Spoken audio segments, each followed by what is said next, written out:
Hello, welcome to another episode of This, That, and the Other. And what I'm going to talk about today is a movie slash play that I enjoy very much about The Sound of Music.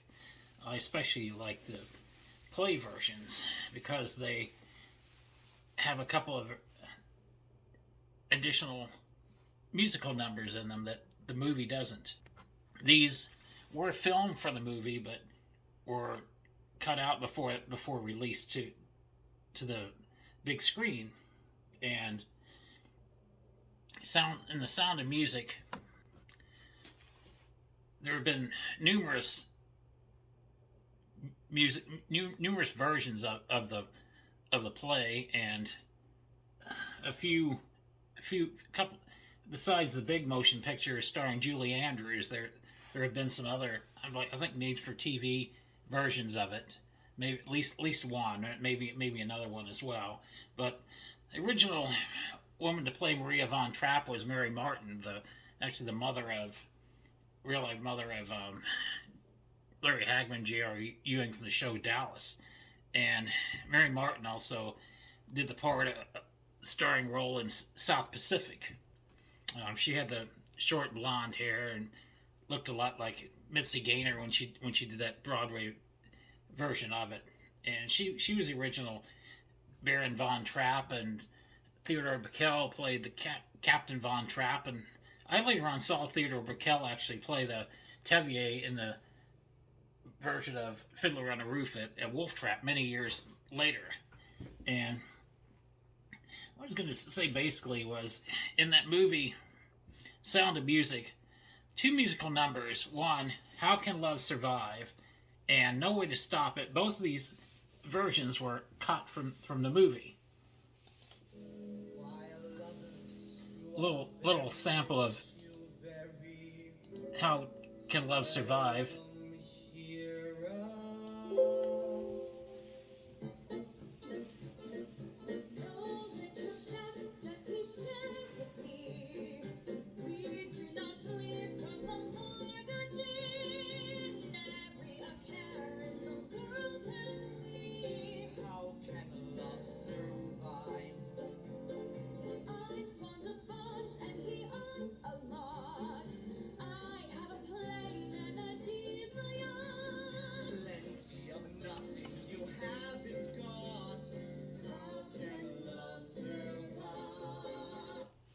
And that was from that song "How Can Love Survive."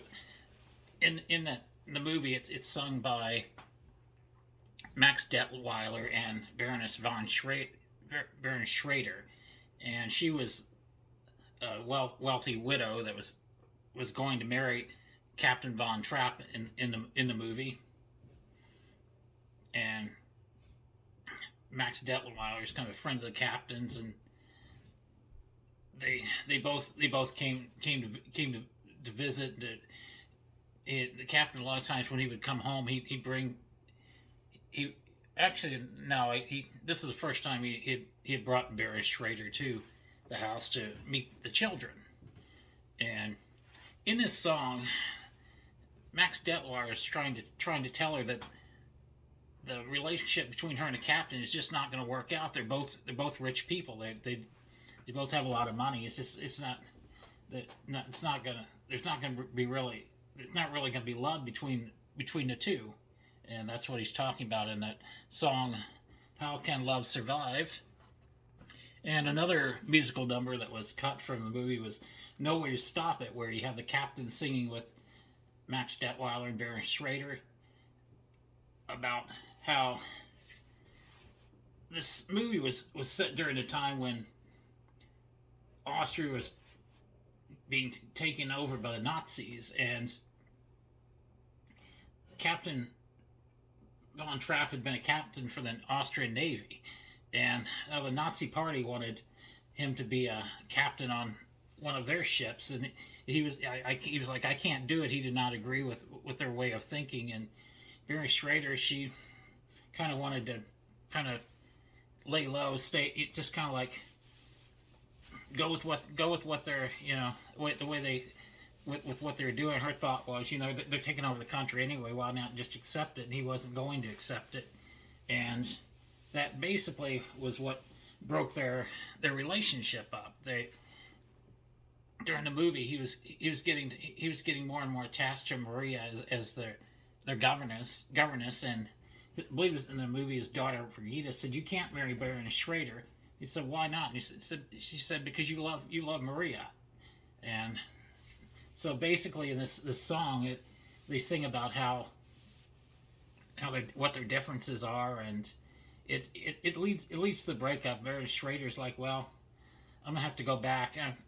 This isn't gonna work." And she gives him the ring and leaves. And then Maria comes in and says, I'm sorry to I must have said the wrong thing." He said, "You did, but you said the wrong thing at the right time." And here's a little part of that song.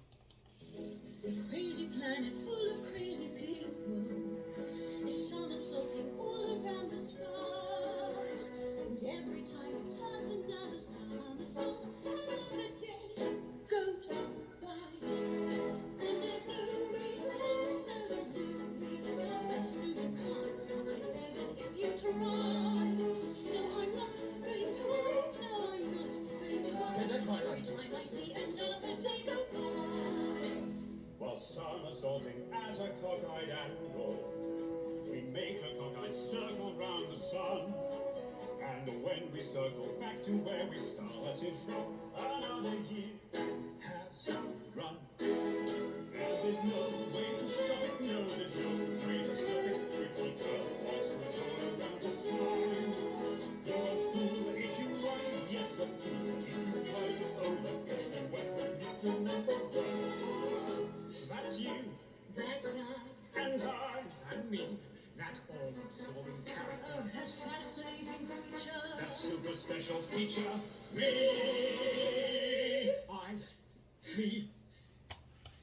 On one thing alone we agreed. And that was a sample of that song "No Way to Stop It." Maybe those two musical numbers were cut from the movie, maybe partly because of time. That may have had something to do with it, but I think especially the second song had some. There was some. The song had a political message to it, and I think maybe that was part of the reason as well on why the song was cut from the movie. But I would really had liked to have seen those two songs in the movie, and I do like going to the different play versions because of all the plays I've been to, I think there was one play I saw that didn't have those two songs, but every other time I see it, they do have those songs in it. I saw one version that had Barry Williams played Greg Brady on the Brady Bunch playing the captain. It had those two songs in it, plus a song from the movie as well. I Have Confidence. That song was also added to that particular play. A lot of the play versions you don't actually hear hear that song in it, and in the play versions a lot of times too. On the song "My Favorite Things" in the movie, Maria sings to the children, so they're scared because it's like lightning. Well, in the movie version, Maria's the Mother Superior is not sure whether Maria really should be a nun, whether being in the abbey really is the right place for her, and basically gives her an opportunity to take over as a governess for the captain and his 7 children. His captain was gone a lot, and she sings to the Mother Superior about how what her favorite things are, and the Mother Superior loved the song and sings with her in it. That's in the play version as well. Some of the play versions they differ in different ways. Also in the play version, the song that they use for when the kids are afraid of lightning is the song "Lonely Goat Herd." They actually use that song for that.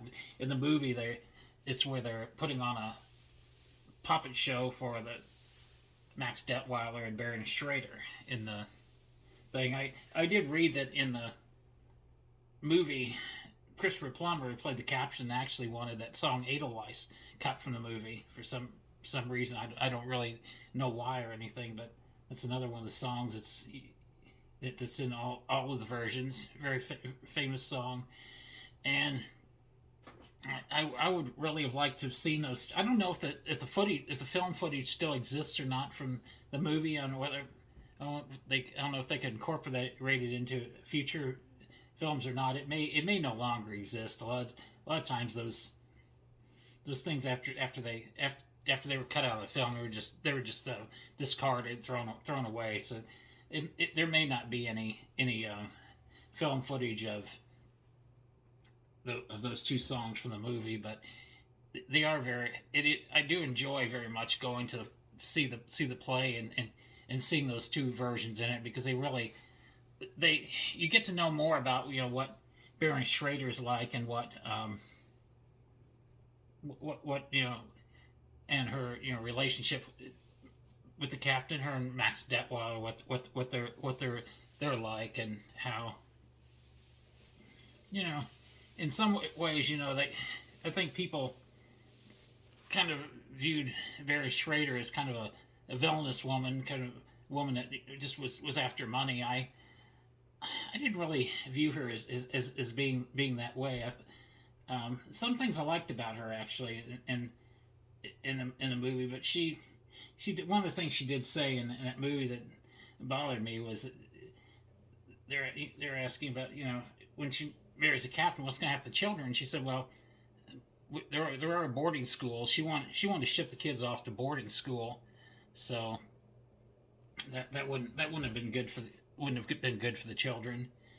But it was like when Maria comes to the house, it's like a miracle. She transforms the captain from being like a martinet with his children, treating them like they're on his battleship, and gets singing back into the house and everything. Where in the movie they talk about how the captain, with his first wife before she died, they would sing all the time as a family, and when she died, it kind of the singing stopped, and the captain says to Bree, "You brought music back into my house," and I wish they would have kept those two musical numbers, but they didn't. The movie is still very good. Julie Andrews is great singer, great in that movie. I did hear that Doris Day was one of the actresses that was considered for the role of Maria von Trapp. She definitely could have done it. She was a good singer as well. But Julie Andrews was great as well, and she also was great in the movie. Was it Mary Poppins? They actually had Angela Lansbury considered for the part of Mary Poppins as well. Kind of interesting. But that being said, I'm still looking for ideas on what shows I can do in the future, and if it's feasible, something I can research, I will be happy to do them. I don't discuss political things. And that being said, like, subscribe, share. As always, thanks for watching.